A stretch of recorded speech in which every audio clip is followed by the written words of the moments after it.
Hi friends, this is Carmen. Welcome back to my channel. If it's your first time here, welcome. I am going to be sharing with you some of my favorite plants that I have right now. All of these plants really made it through a tough time, moving out of my apartment into temporary housing at my parents' home, and then doing a cross-country trip from Phoenix to Orlando, and they are all doing wonderfully. I could only choose a few, but these are the real troopers. So let's get to it and I'll show you what I've got. Okay, so let's start off with a few succulents, okay? Now, you all know how much I love euphorbias. I brought a couple of them with me, and this is probably the one that I knew for sure I was not going to leave behind because, one, I had such a hard time locating it to begin with. This is Euphorbia Lactea dragon bones. You can kind of see why it gets that name, and it is in such beautiful shape. This little stem right here, or growth right here, is the latest. Now this green right here is because it was not getting enough light when it was at my mom's house. These lighter ones have been growing since I have arrived here. This gets direct morning sun out in my patio. It does not mind the humidity here in Florida. I was worried about that. The only thing different that I'm doing with it is that I'm not watering it as often. It stays hydrated much longer than it did in Phoenix because it just doesn't dry out as much. So I water it once the moisture meter reads dry, basically. I check it once a week with the moisture meter, and once it reads dry, that's when I water it. And you see some of the little leaves right there on the ends. That means that it is actively growing. That's how euphorbias show you that they're actively growing, other than also giving off little stems. But this Euphorbia Lactea dragon bones is just one of my favorite euphorbias. Remember, euphorbias has that milky substance. When you cut it or break off a stem, you need to be very careful with it. Okay, so this is one that did beautifully in transition from home to home and across the country. I had this one along with some other cacti in a plastic tote. It wasn't even covered because they were all pretty tall, and it was just open in the back of the moving truck. And whenever we stopped, I would open the gate, you know, the door to the back of the moving truck, and let some air in there, check on them, and they all did great.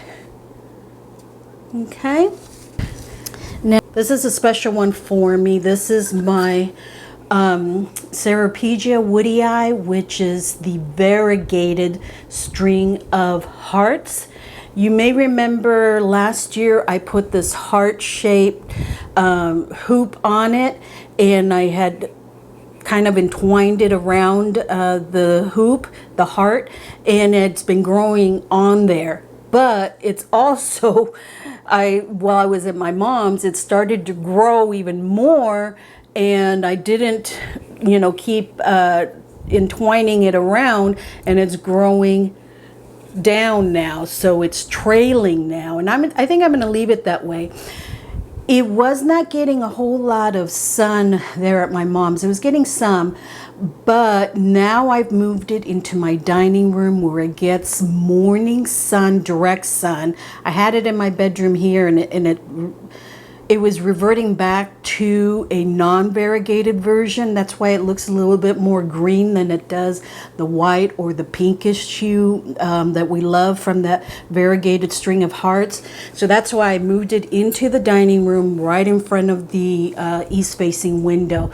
And I think that is where it's going to stay for a while. It's going to love that morning sun, and I'm hoping that that pink tinge to it that it still has in here will grow back, and it's got some back here, will grow back into some of these other petals that it has on it.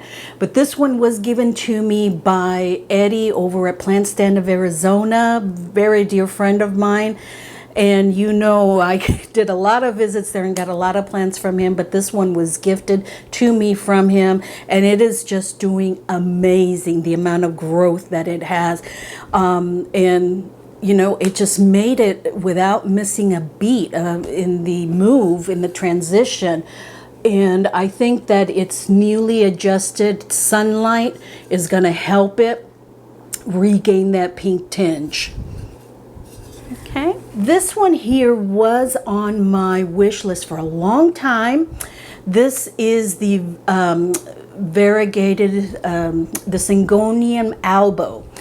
And you can see there, the variegation there. I've got the ceiling fan on, that's why these leaves are bouncing around. And there's some variegation there, almost like some modeling. But it's got another leaf opening up here.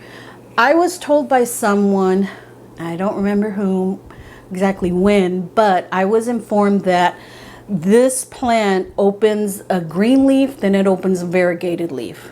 So this was the last leaf that it opened. If that case holds true, then this one won't be variegated, because this one I think was more variegated. Now this one is in my bedroom in a south-facing window. But with the summer months right now, that sun doesn't come directly into the through the window. It's bright, it's very bright, but there's no direct sunlight coming through there until the winter, when the sun heads further south in the hemisphere. So I think it likes it there because it's given off actually 1, 2, 3 leaves since it's been here in Orlando.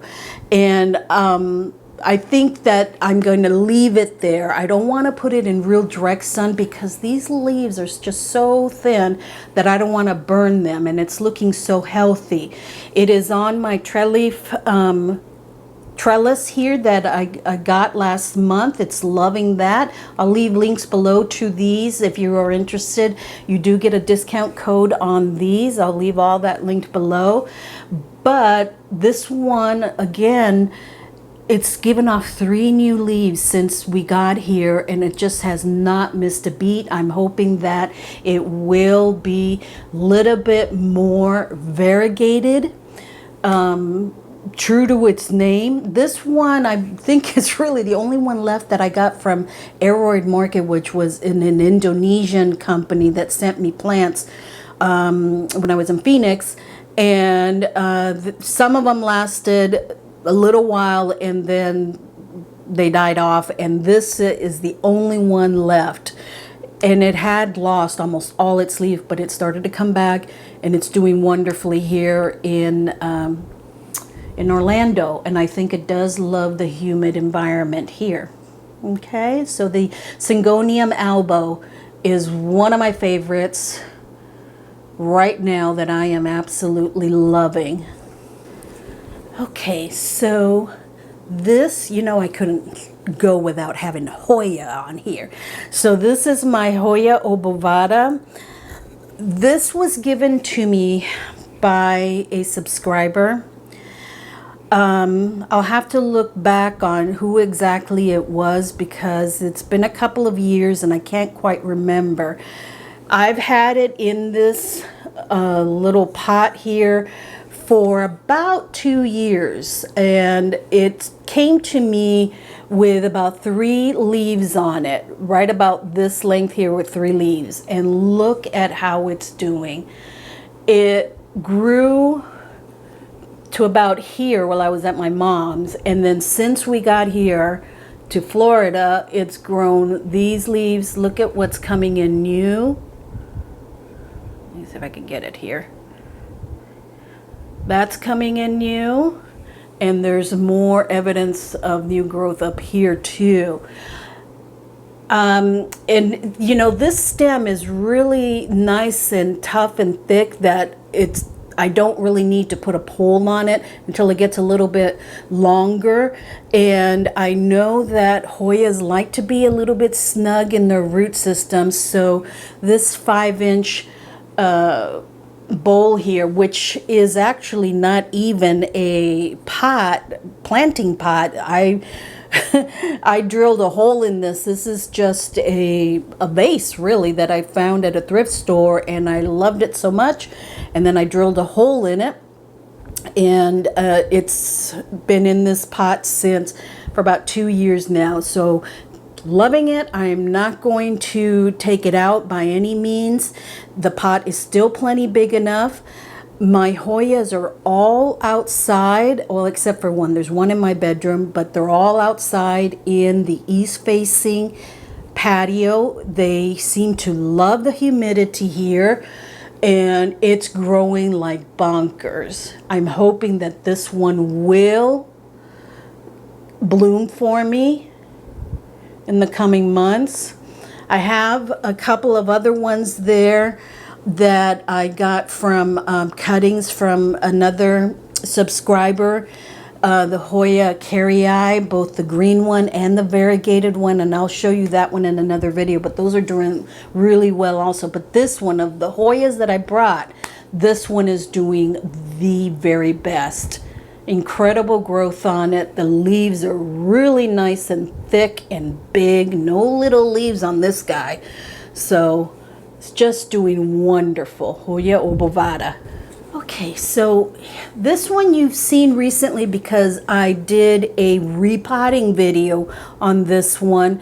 This is my Philodendron Micans. You had seen me repot it into a bigger pot and put it into this new standing planter that I have, and put it on this new trellis, kind of wind it through this new trellis here. But it's growing so well, so many new little leaves coming off of it. So it's got some trails that are dangling down, and then it's got some other ones that are going up. And it's just doing beautifully. I'm so in love with this plant. Ooh, little lopsided there. But it's just beautiful. It's really taken off since we got here, and a lot of growth. This one right now I have here in my sitting room, my lounge. I have it in this west facing window, so it gets bright light, and then in the afternoon the sun does come directly through there, but it's dappled direct light, so it's not real harsh, and it's just doing incredibly well. Lots of new growth on it. The Philodendron Micans. Okay. Now there's two more that I want to show you. They're the largest ones that I brought with me, and they just didn't miss a beat. So let's go over there and I'll show you where they're at. Okay, so I'm here in the dining room, and you know I had to share with you Mark and Terry. My Philodendron Burle Mark, and my Rhaphidophora Tetrasperma, Terry. These were the two largest plants I brought with me, and I was really worried for these guys. Now, Mark here did lose a yellowing of some leaves down at the bottom here, but that was the only thing. He has not missed a beat in the growth of new leaves. Look at that. There and down in here. He's got about 5 new leaves growing and a bunch that have just opened. Really wonderful shape that he's doing. Just great. Sorry for the backlighting there. It's actually very cloudy. It just finished raining. It's very cloudy outside, but the backlighting on this is really bad. So I have the window there closed. Now this is Terry here, my Rhaphidophora Tetrasperma, and she has really gone to town. When we got here, she was up to this pole right here, and she's just grown. She's added on 5 new leaves. I do have this little thing right here. It's just like a little sticky, kind of like a command strip thing, and then you just twist tie it around the stem so it'll hold on to it. And I'm going to see if I can get her to grow around the window, but she's doing really, really well. She did lose quite a few leaves down here while she was at my mom's, but we wrapped her around twice, and then after that she just started growing. Isn't that something? So I'm so glad that the 2 of my largest ones made it just fine. Well, there you have it, friends. Those are the plants that I brought with me from Arizona that I wanted to showcase and give a little spotlight to, that did beautifully in the whole transition months of you know, being at my mom's house, and then days of being on the road, and their time here in our new home, and that are just didn't miss a beat really, and are growing wonderfully. So plants are so durable, they can really last, and they're much tougher than we think that they are. I think one of the things that I've learned is not to fuss over them so much, and that's one thing I didn't do. I didn't really fuss over them that much when I was at my mom's house. I just let them do their thing, and definitely didn't fuss over them while they were in the back of the truck 4 days coming cross country. You know, I just opened the door when I needed to, and they had been watered before we left. And that was it. And even here, I'm learning to not be so much of a helicopter plant mom. You know, I was a helicopter mom. I don't want to be a helicopter plant mom. And just let them do their thing, and water them when they really need it, not necessarily when I think they need it. Okay? So if you enjoyed this video, friends, please do make sure that you give it a thumbs up and you give it a like. And if you haven't already, make sure you subscribe so you don't miss any of my videos, okay? I've got a repotting video coming up here real soon. I'm working on my lounge and getting that ready to show to you. And, you know, some other decor. Fall's coming up, so I'll probably show you some fall decor coming up. So lots of things to look forward to, okay? Thanks so much, friends. I appreciate you spending a little bit of your day with me, and have a blessed day. I will see you in the next video. Bye-bye now.